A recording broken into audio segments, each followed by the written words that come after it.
सक्छ यता आउन हामी बुढाबुढी भएर पोखरा जाने प्लान गरेर ब्याकप्याक गरेर निस्क्यौँ। सुन्दर बजारबाट मध्यपहाडी लोकमार्ग हुँदै पोखरा निस्किने भनेर चाहिँ निस्क्यौँ। त्यो बाटो हामी सधैँ नै हिँड्ने गर्थ्यौँ, तर योपालि चाहिँ अर्को बाटो जाम, रूपाकोट रिजोर्टको बाटो हुँदै जाम भनेर चाहिँ अर्को बाटो जाने भनेर हिँड्यो। बाटो चाहिँ एकदमै रमाइलो थियो। पहिला हामी जाने गरेको बाटो चाहिँ पुरै जङ्गलको बाटो, बस्तीहरू पनि एकदमै पातलो अथवा छैन नै भन्ने खालको थियो। हामी चाहिँ सधैँ करापुटारको रामबजारको बाटो जान्थ्यौँ। योपालि चाहिँ हामी भोरलीटारबाट लेफ्ट लागेर दुई पिप्ले जाने बाटो हुँदै त्यहाँबाट चाहिँ निस्केको थियौँ। अगाडि गएपछि चाहिँ ठ्याक्कै त्यहाँ देखिन्छ रूपाकोट रिजोर्ट जाने, पोखरा जाने बाटो भनेर। अगाडि गएपछि एउटा पुल आउँछ। अब पुल नयाँ बाटो हिँडेपछि त्यही त हो, दुईजना बस्यो, पुरा फोटोसोटो खिच्यो होइन, भिडियो बनायो। ट्राइपड निकाल्न मन थियो, ट्राइपड चाहिँ निकालिनँ मैले, यतिकै हातले मात्रै नर्मल्ली खिच्ने गर्ने गऱ्यौँ। त्यति सकाएपछि चाहिँ हामी त्यहाँबाट हिँड्यौँ। अगाडिको भ्यू यस्तो राम्रो राम्रो भ्यू थियो बाटोमा है, सनसेट पनि त्यत्तिकै राम्रो देखेको। त्यो गाउँहरू बस्तीहरू चाहिँ बाटो नै यस्तो रमाइलो के।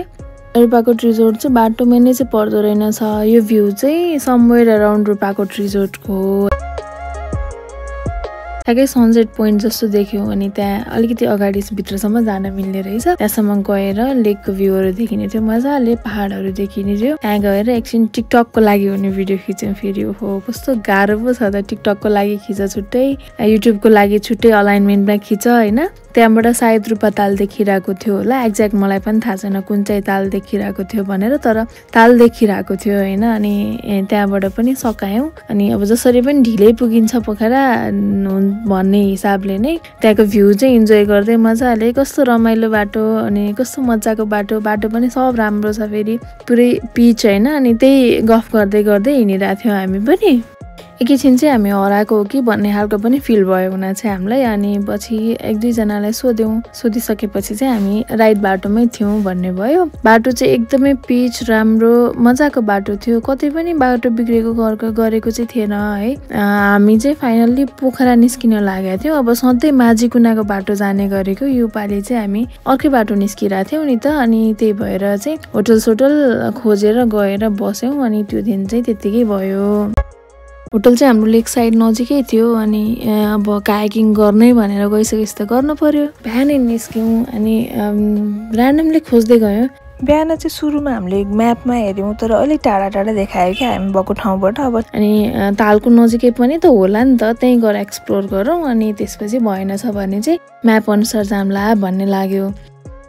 अनि पछि जाँदाखेरि चाहिँ ठ्याक्कै तालको नजिकै त्यो मेन जुन ताल हामी तालबारै जान्छौँ त्यहीँबाट चाहिँ भेटियो एउटा। अनि त्यसपछि गएर कुरा गऱ्यौँ। रेटहरू चाहिँ सुरुमा 500 भन्नुभएको थियो होइन, 500-600 रहेछ त्यहाँको नर्मल चलेको रेट भनेको। अनि हामीले त टिकटकतिर 300 अनि 250 देखिरहेको थियौँ त भनेर भन्यौँ। अनि अर्को एउटा टिमले पनि त्यही भनिराख्नु भएको थियो कि। सो फाइनल्ली 300मा गर्न पाउने भयो होइन। कन्सेन्ट फर्महरू भऱ्यौँ। अनि त्यो प्रोसिजर सकाइसकेपछि चाहिँ अनि लाइफ ज्याकेटहरू लगायौँ। अलिअलि इन्स्ट्रक्सनहरू दिनुभयो त्यहाँ पनि, कस्तो हुन्छ के हुन्छ भनेर। अनि त्यति भइसकेपछि सपोर्ट चाहिँ उहाँहरूले लगिदिनु भयो। एकछिन पोज दिँदै सपोर्ट लगिदिइसकेपछि चाहिँ हामी प्याडल चाहिँ बोकेर जानुपर्ने।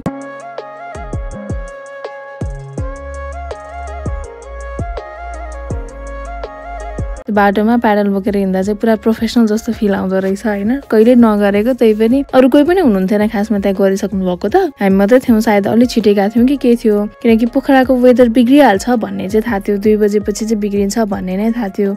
म 1-2 चोटि पढाएको छु, तालबाराइमै फसेको छु कि म। अनि त्यो भएको भएर सकेसम्म छिटो जाने छिटो निस्किने भन्ने हिसाबले चाहिँ हामी छिटो गरेर गएको थियौँ। अब घर पनि फर्किनु पर्ने थियो नि त। अनि योपालि चाहिँ अब फर्किँदा बेगनासकै बाटो फर्किने, माझीकुनाबाट माछा खाएरै जानुपर्छ भन्ने हिसाबले चाहिँ प्रिपेयर भएर कायाकिङ गर्न गयौँ।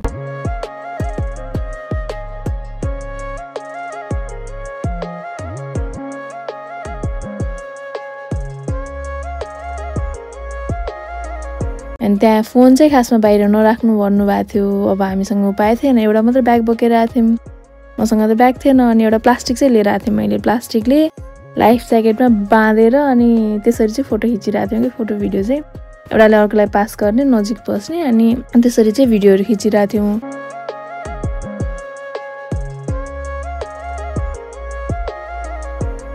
एकदमै रमाइलो एक्सपिरियन्स हैन। त्यो 1 घण्टा कसरी सक्यो नै थाहा छैन।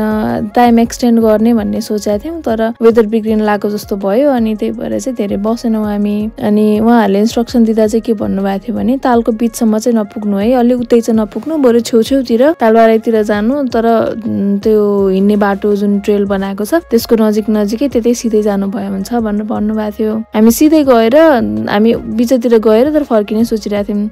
बिचतिर हामी आफै जाने पुगेको थिएन कि तर अननोइङली त्यो वेभले बगाएर लिएर गए जसरी चाहिँ हामी बिचतिरै पुगिसक्यो। ल अब त भएन, फर्किनु पर्यो भनेर फेरि हतार गर्दै बिचबाट चाहिँ फर्क्यौँ। अनि हामीले खाजाहरू चाहिँ लिएर गएको थियो, खाजाहरू खायौँ, खाजा पानी जे थियो हामीसँग लिएर गएको खायौँ। अनि हामीलाई चाहिँ त्यहाँ कुरिराख्नु भएको छ भन्ने लागेर चाहिँ अब हतार गर्दै ठिकै छ नि त नेक्स्ट टाइमलाई भनेर बाँकी राखेर फर्क्यौँ।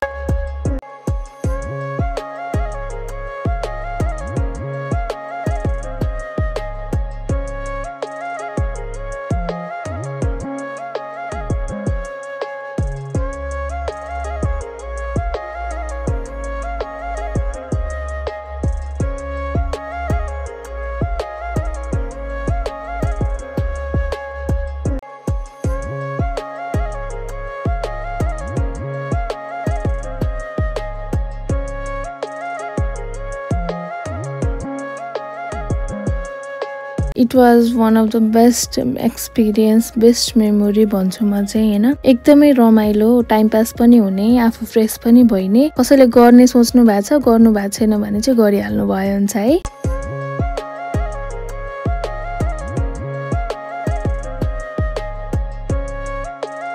अनि लास्टमा चाहिँ मलाई सिधा उभिन मन थियो। अब सिधा उभिन गाह्रो हुन्छ अथवा खस्छ भन्ने चान्सेस हाई थियो, त्यो पनि थाहा थियो हैन। तर म जबरजस्ती हैन उभिने भनेर भने अनि खस्न चाहिँ खसे। अब स्विमिङ आउँदैन थियो, लाइफ ज्याकेटले लाइक फ्लोट गराइरहेको थियो। अनि त्यही पनि हस्बेन्डले सोध्दै हुनुहुन्थ्यो हेल्प चाहिन्छ भनेर, अनि चाहिँदैन भनेर चाहिँ आफै बल्ल साइडसम्म चाहिँ निस्किएँ। तर फ्लोट गर्ने बेलामा मतलब उभिने बेलामा चाहिँ हामी छेउमै नै आइसकेका थियौँ कि छेउ नजिकै आएर गरेका थियौँ। हुन त यहाँ हामी भन्नु नमिल्ला, उभिएको म मात्रै हो, पानीमा खसेको चप्लङ्ग परेको पनि म मात्रै हो। त्यहाँबाट फर्किँदा नै हाम्रो 12 लगभग बजिसकेको थियो। तर होटल आइपुग्दाखेरि फ्रेस भएर जानुभयो हुन्छ, चेकआउट गर्न हतार छैन भनेर उहाँहरूले भन्नुभएपछि चाहिँ हामी फ्रेस भएर निस्क्यौँ। फर्किँदा चाहिँ माझीकुनाकै बाटो फर्किएर माछा खायौँ, एकछिन बेगनासको भ्यू इन्जोय गऱ्यौँ। भ्यू एकदमै राम्रो थियो नि, कति धेरै टुरिस्टहरू चाहिँ त्यो नेचुरल स्विमिङ पुल जसरी चाहिँ उहाँहरू स्विमिङ खेल्न आउनु भएको थियो कि। So that's for today.